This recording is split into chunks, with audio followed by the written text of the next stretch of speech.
Welcome to Sethu Chitra kitchen.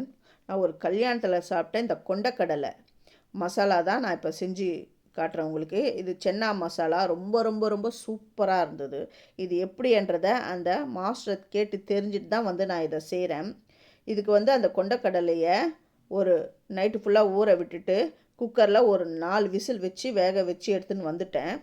இப்போ ஒரு கடாயில் எண்ணெய் விட்டு அதுக்கு 2 மீடியம் சைஸ் வெங்காயத்தை கட் பண்ணி இதில் சேர்க்கணும். வெங்காயம் நல்லா கிறிஸ்பியாக வறுப்படணும்னு அவசியம் கிடையாது. இந்த கண்ணாடி பதம் வந்தாலுமே போதும், அந்த அளவுக்கு வறுக்கணும். வெங்காயத்தை நைஸாலாம் கட் பண்ணணும்னு அவசியம் கிடையாது, ஏன்னா இதெல்லாம் நம்ம அரைக்க தான் போகிறோம். இப்போ தக்காளி அதே மீடியம் சைஸில் 2 தக்காளி எடுத்து கட் பண்ணி அதையும் நான் இதில் போட்டு வதக்குறேன். இது ரொம்ப வதங்கணும்லாம் அவசியம் கிடையாது. இப்போ கஸ்தூரி மேத்தி, இது வெந்தயக்கீரைன்னு சொல்லலையா, அதுதான் இது காஞ்ச வெந்தயக்கீரை. அது ஒரு கைப்பிடி நான் போட்டுட்டு இது வதங்கணும். இது கூடவே நம்ம ஆல்ரெடி வேக வச்சிருக்கிற அந்த கொண்டக்கடலையில் ஒரு கைப்பிடி கொண்டக்கடலையை இதில் போடணும். இது கொஞ்சம் வதங்கிடுது. இப்போ அந்த கொண்டக்கடலையை இதில் நான் சேர்த்துடுறேன். இதையும் இது கூட வதங்கணும்.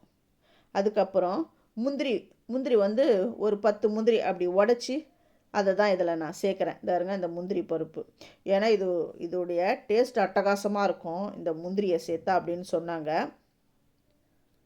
இது ஒரு 5 பேருக்கான அளவில் தான் இதை நான் செய்கிறேன்.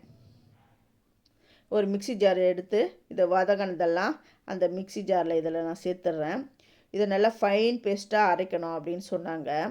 இதை அரைக்கும்போது அந்த கொண்டக்கடலை வேக வச்ச தண்ணி இருக்குது பாருங்கள், அதை கொஞ்சம் கொஞ்சமாக விட்டு நல்லா ஃபைன் பேஸ்ட்டாக அரைச்சிக்கோங்க. அதுக்கு முன்னாடி ஃபஸ்ட்டு என்னுடைய வீடியோவை பார்க்குறவங்க சப்ஸ்கிரைப் பண்ணலைன்னா சப்ஸ்கிரைப் பண்ணுங்கள், ஆல்ன்ற ஆப்ஷனை தொடுங்க. அப்போ தான் நான் போகிற ஒரு வீடியோவுடைய நோட்டிஃபிகேஷனும் உங்களுக்கு காட்டும். இது நல்லா ஃபைன் பேஸ்ட்டாக நான் அரைச்சி எடுத்துன்னு வந்துட்டேன். இப்போ சென்னா மசாலா இப்போ செய்ய ஆரம்பிச்சிடலாம். அதுக்கு தேவையான என்னோடய 2 ஏலக்காய், பட்டை ஒரு சின்ன துண்டு நான் எடுத்துக்கிறேன். அப்புறம் கிராம்பு 2, அவ்வளோதான். வேறு பிரிஞ்சி இலை அது இதெல்லாம் போட தேவையில்லை, இது மட்டும் போதும் அப்படின்னு சொன்னாங்க. நான் ஒரு 5 பேர் அப்படின்றதுனால அதுக்கு தேவையான ஸ்பைஸ் தான் நான் எடுத்துருக்கிறேன். இப்போது நம்ம வெங்காயம் தக்காளி வதக்கணும் இல்லையா, அதே கடாயை அடுப்பில் வச்சுட்டு எண்ணெய் விட்டுருக்கேன். அந்த ஏலக்காய் பட்டை லவங்கத்தை இதில் நான் சேர்த்துட்டேன். இது கூட இஞ்சி பூண்டு பேஸ்ட் 1 ஸ்பூன். இந்த எண்ணெயிலேயே இந்த இஞ்சி பூண்டு நல்லா வதங்கணும். அந்த பச்சை வாடை போகிற அளவுக்கு நல்லா நம்ம வதக்கிடணும். இதுக்கப்புறம் இதுக்கு சில பவுடர்ஸ் நம்ம ஆட் பண்ணணும். என்னென்னா மஞ்சப்பொடி 1/2 ஸ்பூனு, தனி மிளகாய் தூள் 1 ஸ்பூன். நம்ம காரத்துக்கு ஏற்ற மாதிரி தான் நான் சேர்த்துக்கிறேன். அப்புறம் கரம் மசாலா 1 ஸ்பூன். அப்புறம் சென்னா மசாலா அது 2 ஸ்பூன் நான் சேர்க்குறேன். இது எல்லாம் இந்த எண்ணெயில் அப்படியே கோட்டாகி அந்த கலர் நல்லா அந்த ரெட் கலரை கொடுக்கணும். அந்த எண்ணெய் அப்படியே தழும்பி மேலே வரணும். இது பாருங்கள் எப்படி வந்திருக்கு பாருங்கள், இந்த அளவுக்கு இப்படி வரணும். இப்போ வேக வச்சுக்கிற கொண்டக்கடலையை தண்ணியோடு இதில் நான் விட்டுட்டேன். தண்ணிக்கு நான் கொஞ்சம் எடுத்து வச்சுட்டு தான் நான் இதில் நான் கொட்டினேன். ஏன்னா அந்த தண்ணி எதுக்கு எடுத்து வச்சேன் அப்படின்றத நான் சொல்கிறேன். இப்போ இது நல்லா கொதிக்கணும். இது ஒன்று சேர்ந்து இதை பாருங்க கொதித்து வந்துடுது. இப்போ அரைச்சி வச்சுருக்கிற பேஸ்ட்டை இதில் நான் சேர்த்துட்டேன். இப்போ நான் தண்ணி எடுத்து வச்சுருந்தேன்னு சொன்னேன் இல்லையா, கொண்டக்கடலை தண்ணி, அது இந்த மிக்சி ஜாரில் போட்டு அந்த ஒட்டின்னு இருக்கிற அந்த பேஸ்ட் அந்த மசாலாலாம் இதில் வர அளவுக்கு அந்த தண்ணியை சேர்த்து நல்லா அந்த மிக்சியை ஒரு சுற்றி இதில் ஊற்றணும். இதுக்கு தேவையான உப்பு, இது எல்லாமே எப்படி சேர்ந்து இந்த மாதிரி திக்னஸில் அந்த எண்ணெய்லாம் மேலே அப்படி பிரிஞ்சு அப்படி வரணும். நல்ல சூப்பரான கொண்டக்கடலை மசாலா எப்படி வந்துடுது பாருங்கள்.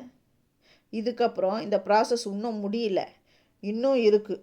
நம்ம ஆஸ் யூஷுவல் என்ன பண்ணுவோம், வெங்காயம் பச்சை மிளகா வெங்காயம் தக்காளி இதெல்லாம் மிக்சியில் அரைச்சி ஒன்றா சேர்த்து இப்படி செய்வாங்க. ஆனால் இந்த ப்ராசஸ்ஸே வேறு. இப்போ 1/2 டம்ளர் பால், அதுவும் காய்ச்சாத பால் தான் சேர்க்கணுமா.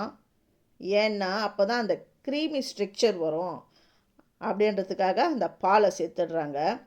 இது எல்லாமே சேர்ந்து மறுபடியும் ஒரு கொதி வரணும். பாருங்கள், எண்ணெய்லாம் அப்படி பிரிஞ்சு எவ்வளோ சூப்பராக வந்துடுச்சு பாருங்கள். நல்லா திக்காக வந்துடுது. இப்போது ஃபைனல் டச்சாக இன்னொரு வேலை இருக்குது. அது என்னென்னா, இது கூட ஒரு சர்க்கரையை சேர்க்கணும் அப்படின்றாங்க. ஏன்னா அப்போ தான் நம்ம போட்டிருக்கிற அத்தனையும் நல்லா தூக்கி கொடுக்கும், கொஞ்சம் ஒரு கரெக்டாக பேலன்ஸ் ஆகும். நான் ஒரு அரை ஸ்பூன் சர்க்கரையை நான் சேர்த்துட்றேன். இது கம்பல்சரியாக சேர்க்கணும் அப்படின்னு சொன்னாங்க. இதுக்கப்புறம் இந்த காஞ்ச அந்த கஸ்தூரி மேத்தி, அதாவது அந்த வெந்தயக்கீரையை, காஞ்ச வெந்தயக்கீரையை இதுக்கு மேலே அப்படியே தூவிட்டு அவ்வளோதான், ஸ்டவ்வை ஆஃப் பண்ணிவிட்டு ஒரு ஸ்பூன் வெண்ணெய் அப்படி போட்டுடணும். அவ்வளோதாங்க, சூப்பரான சென்னா மசாலா ரெடி ஆகிடுது. அவ்வளோ டேஸ்ட்டாக இருந்தது. இது சப்பாத்தி, பூரி, அப்புறம் இட்லி, தோசை, இடியாப்பம், ஆப்பம் எல்லாத்துக்கும் சூப்பராக இது சூட் ஆகும். நான் இப்போ சுட சுட சப்பாத்திக்கு நான் இதை வச்சுன்னு சாப்பிட போகிறேன். இதை நீங்களும் உங்கள் வீட்டில் செஞ்சு பார்த்துட்டு எனக்கு எப்படி வந்ததுன்னு கமெண்ட் பண்ணுங்கள். நீங்கள் கமெண்ட் பண்ணாதான் அது எங்களுக்கு மேற்கொண்டு நாங்கள் ரெசிபீஸ் போட கொஞ்சம் உற்சாகமாக இருக்கும். இதை நீங்கள் செஞ்சு பாருங்கள், ரொம்ப ரொம்ப நல்லாயிருக்கும், செம்ம அட்டகாசமாக இருக்கும். இது சாஃப்டான இந்த சப்பாத்திக்கு இந்த சுட சுட சன்னா மசாலா ரொம்ப ரொம்ப நல்லா இருந்தது. தேங்க்யூ.